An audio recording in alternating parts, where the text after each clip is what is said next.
हिंदुस्तान में एक शख्स को सजाए मौत दी गई तो उसने भी आखिरी ख्वाहिश में यही रिक्वेस्ट किया कि मुझे ये वाला गाना मोहम्मद रफ़ी साहब का सुना दें। ये उसकी आखिरी ख्वाहिश थी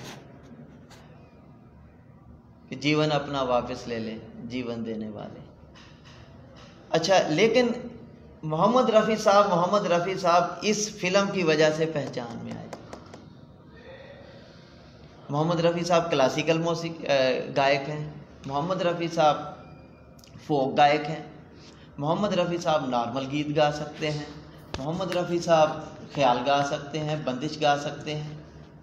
ये सारी की सारी टर्म्स इस मूवी में शामिल थी। तो यहाँ पे मोहम्मद रफ़ी साहब बाकायदा तौर पे वाजे हुए क्लासिकल दुनिया के आगे कि मोहम्मद रफ़ी सिर्फ गाना ही नहीं गाता। जब ये एक भजन था उसको क्योंकि वो शायरी भजन टर्म की थी तो इसलिए उसको भजन बोल देते हैं। एक्चुअली वो एक बंदिश थी और वो था मन तड़पत हरि दर्शन को आज, राग मालकौंस में ये बंदिश थी। मोहम्मद रफ़ी साहब ने जब ये बोला है, गाना ये आया है, तो इस पे उस्ताद बड़े गुलाम अली खान साहब का बयान था कि आज अगर तानसेन जिंदा होते तो इससे ज़्यादा अच्छी आवाज़ ना होती।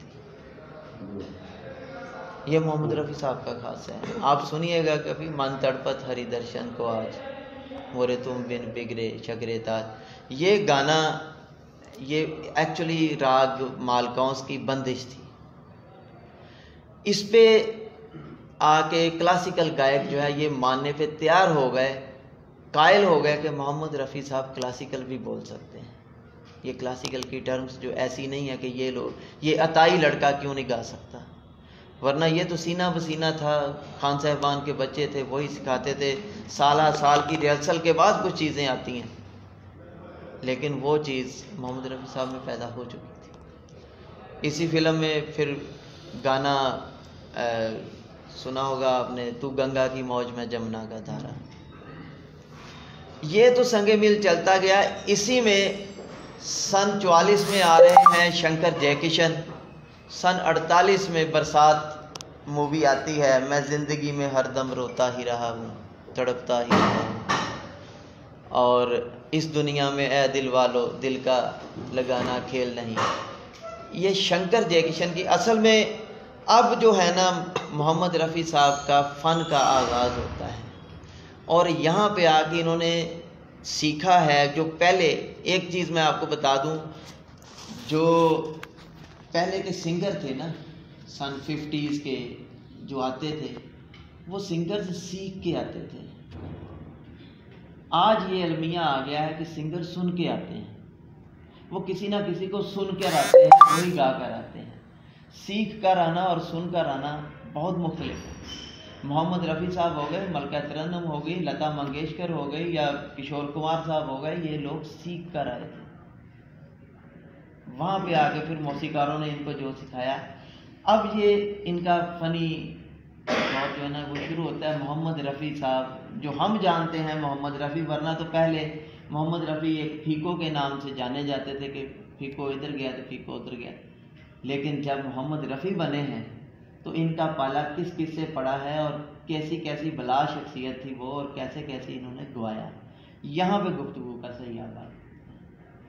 अब यहाँ आगाज़ नौशाद साहब का तो हमने कर लिया। नौशाद साहब के और भी गाने, मुगल आज़म का जिक्र ना करें तो बात बनती नहीं है। एक ही गाना मुगल आज़म का जो सबसे मुश्किल था वो मोहम्मद रफ़ी साहब से गवाया है, जिंदाबाद है मोहब्बत जिंदाबाद, दौलत की जंजीरों से तू रहती है आजाद।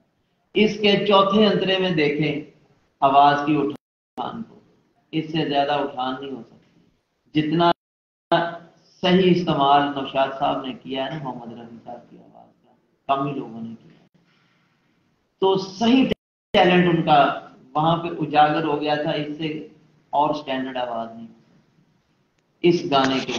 हालांकि उस गाने में गाना मशहूर हुआ था, प्यार किया तो डरना क्या, कोई चोरी नहीं की, वो लता मंगेशकर साहब। उस्ताद बड़े गुलाम अली खान साहब के दो ख्याल इसमें बड़े मशहूर हुए, जिसका बड़ा मशहूर चर्चा है कि 50,000 रुपया 1950 और 55 की दहाई के दरमियान इन दो गानों का लिया गया उस्ताद बड़े गुलाम अली खान साहब ने, उस प्रोड्यूसर से लिया था मुगले आजम के, और गाने के लिए तैयार नहीं थे, इसलिए उन्होंने ऐसे चर्चा कर दिया कि यार बस अगर तुमने गवाना है तो ठीक है, मैं 25,000 रुपया एक गाने का लूंगा। तो उन्होंने 50,000 आगे रख दिया कि खान साहब आप आ रहे हैं, इनकार नहीं। लोग फन के कदरदान। लेकिन जो एक्चुअल गाना था जिसपे जान निकलती है, वो फिल्म की जान भी है, वो मोहब्बत जिंदाबाद, और वो मोहम्मद रफी साहब से गवाया गया। इसके अलावा अपना नौशाद साहब ने एक और फिल्म थी, नाम मुझे याद नहीं है, अपना ताजमहल के ऊपर था गाना, एक शहनशाह ने बनवा के हसी ताजमहल, साहिर का गाना। हाँ जी, साहिर लुधियानवी साहब का गाना। ये राग ललित में गाना पेश किया, मोहम्मद रफी साहब का ड्यूट था, ये नौशाद साहब ने गवाया। और फिर एक जुबान ज़द-ए-आम गाना, आज पुरानी राहों पे कोई मुझे आवाज ना दे, ये गाना राग भीम पलासी पे मुश्तमिल है। लेकिन आप एक चीज देखें, अभी इनमें 2-3 हीरोज आ रहे हैं, बेजू बावरा में भारत भूषण आ गए, ये अपना मुगले आजम हो गई, या आदमी फिल्म जिसका मैंने अभी गाने का जिक्र किया, आज पुरानी राहों से कोई मुझे आवाज न दे, दिलीप कुमार साहब हैं। आवाज की अदायगी वैसे ही शो हो रहा है जैसे दिलीप कुमार साहब गा रहे हैं, जैसे भारत भूषण साहब गा रहे हैं। ठीक है, अभी शंकर जयकिशन साहब का जिक्र करते हैं तो शंकर जयकिशन साहब ने ज्यादातर काम जो है वो शम्मी कपूर साहब के साथ किया, या फिर ये सुनील दत्त साहब हो गए, संजय दत्त के वालिद साहब जो हैं, इनके साथ ये हीरो से इनकी मूवीज में। तो आवाज में लचक ऐसी है, अदायगी ऐसी है कि सुनील दत्त साहब हो गए, शम्मी कपूर साहब हो गए, ऋषि कपूर साहब हो गए, इवन आखिरी दिनों में अमिताभ बच्चन साहब हो गए। जैसी जैसी हीरो की आवाज है प्लेबैक सिंगिंग में, वैसी आवाज ही आ रही है।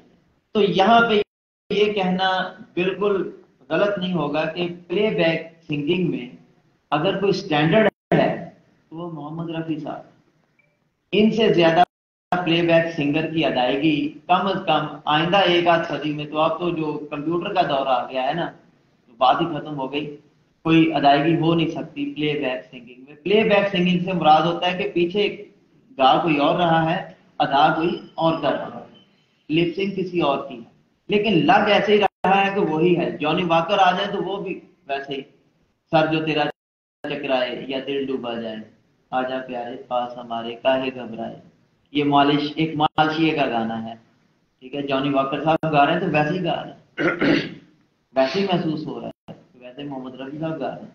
अच्छा, शंकर जयकिशन साहब ने इनको गवाया। शंकर जयकिशन साहब का कमाल ये लोग अपनी फील्ड के जादूगर थे, जैसे मोहम्मद रफी साहब अपने आवाज के जादूगर थे, ये लोग भी अपनी फील्ड में पूरे मुकम्मल शख्सियात थे। और इन लोगों को सहूलत ये हुई कि मोहम्मद रफी साहब को, यहाँ आप कह लें कि मोहम्मद रफी साहब इनके लिए एक मोम की हैसियत, वो जिस सांचा, जैसा भी सांचा बनाते थे मौसीकार मोहम्मद रफी साहब, मोम वैसे ही डाल के पिघल के उसी सांचे में डाल जाते। तो ये मौसीकारों को ये बड़ी सहूलत हो गई कि हम मौसीकार के जहन में, दिमाग में और उंगलियों में जो चीज चल रही होती थी वो मोहम्मद रफी साहब के गले में होती थी।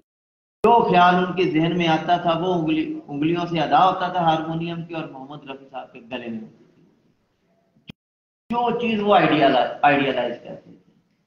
तो ये शंकर जयकिशन के जो मशहूर गाने हैं, जैसे बहारो फूल बरसाओ, मेरा महबूब आया है, तेरी प्यारी प्यारी सूरत को किसी की नजर ना लगे, या दिल के झरोके में तुझको बिठाता है, ये मैंने गाने इसलिए इनका जिक्र किया है कि ये गाने फिल्म फेयर अवार्ड में नामजद हुए। मोहम्मद रफी साहब को 6 फिल्म फेयर अवार्ड मिले, तो उनमें से 3 film fair award Shankar Jaikishan के म्यूजिक से मिले। इनमें सबसे पहला 1961 में तेरी प्यारी प्यारी सूरत को किसी की नजर ना लगे, फिर उसके बाद दिल के झरोके में तुझको बिठाता है, और फिर बहारो फूल बरसाओ। ये बहारो फूल बरसाओ और दिल के झरोखे में तुझको बिठाकर, ये दोनों मुख्तलिफ अलग फिल्में हैं। जैसे सूरज फिल्म थी बहारो फूल बरसाओ, और ब्रह्मचारी थी ये दिल के झरोखे में। ये दोनों गाने राग शिवरंजनी पे मुश्तमिल थे। आप देखेंगे तो दोनों का टेस्ट सेम है तकरीबन, लेकिन एक थोड़ा पॉप के अंदाज में था, एक थोड़ा दूसरे क्लासिकल के अंदाज में है, गीत अंदाज में। ये गाने चले। इसके बाद इनका जो शंकर जयकिशन का जो म्यूजिक है, जैसे तुम मुझे यूं भुला ना पाओगे जब कभी भी सुनोगे गीत मेरे, ठीक है, चाहे मुझे कोई जंगली कहे कहता है तो कहता है। आप देख लें, ये मोहम्मद रफी साहब ही हैं, सारे गाने गा रहे हैं। अंदाज मुख्तलिफ है, आवाज मुख्तलिफ है, शख्सियत है। इसके बाद अब आ जाए, अब ओम प्रकाश नैयर साहब का जिक्र ना करें, वो भी लाहौर से थे, मोहम्मद रफी साहब भी लाहौर से थे, गवर्नमेंट कॉलेज के पढ़े हुए ओम प्रकाश नैयर, जिनको ओपी नैयर के नाम से जानते हैं। यूं तो हमने लाख हंसी देखे हैं, तुम सा नहीं देखा। अच्छा, ओम प्रकाश नैयर साहब के जो मोहम्मद रफी साहब के साथ बड़े गाने हैं, तो उनमें जैसे ये दिल की आवाज भी सुन, मेरे फसाने पे न जा, मेरी नजरों की तरफ देख, जमाने पे न जा। लेकिन जो कश्मीर की कली थी फिल्म, जिसमें शम्मी कपूर साहब थे, इसमें तो शम्मी कपूर साहब को जितना भी क्रेडिट मिला है, वो सारे का सारा मोहम्मद रफी साहब की वजह से मिला है। बल्कि बहुत सारे हीरोज जो हैं, उनको उनकी फिल्में मशहूर ही मोहम्मद रफी साहब के गानों की वजह से। इस फिल्म के गाने ही हैं, स्टोरी में कोई जान नहीं है, लेकिन गाने आप सुन ले तो ये चांद सा रोशन चेहरा, जुल्फों का रंग सुनहरा, ठीक है, दीवाना हुआ बादल, सावन की घटा छाई, ये गाना तो आप कहीं पे भी किसी मूड में भी लगा लें, ठीक है। ये ओम प्रकाश नैयर साहब का म्यूजिक है। और इसी गाने में इशारों इशारों में दिल लेने वाले,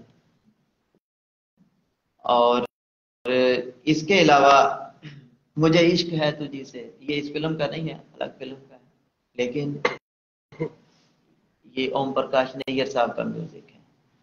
ये लोग जो थे, ये इनके जहन में जो ख्यालात आते थे सिचुएशन के हिसाब से, किसी को अपना गमगीन सिचुएशन देनी है, खुशी की सिचुएशन देनी है, तो किस तरह ये अदायगी लेनी है, ये सारी चीजें इनको मोहम्मद रफी साहब के यहाँ मिल जाती थी।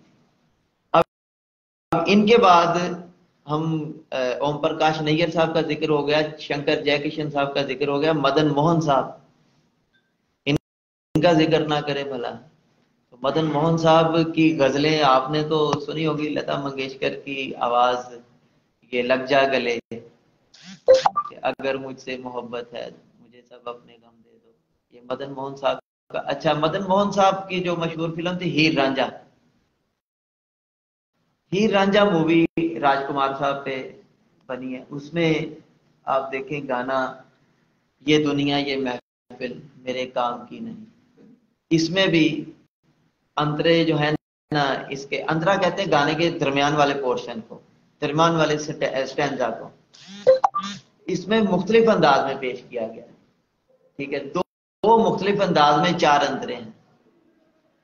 गाना जो है वो थोड़ा सा हाई नोट पे है, और बार बार गवा रहे हैं मदन मोहन साहब ने। ये गाना जो है, इसके 4 से 5 टेक लिए, एक टेक में ये गाना नहीं हुआ, बार बार गवाया है उन्होंने ये गाना, और यही फिल्म का बेहतरीन गाना था, ठीक है। हालांकि और भी लता मंगेशकर साहबा के गाने, लेकिन इस फिल्म में एक गाना ऐसा था जो ड्यूट था, और वो दो गाना प्योरली विस्परिंग पे था, जैसे कान में सरगोशी हो रही है, ठीक है। तो अदायगी इस गाने में देखे, कहां पे हाई नोट लग रहे हैं और कहां पे सरगोशियों में गाना चल रहा है।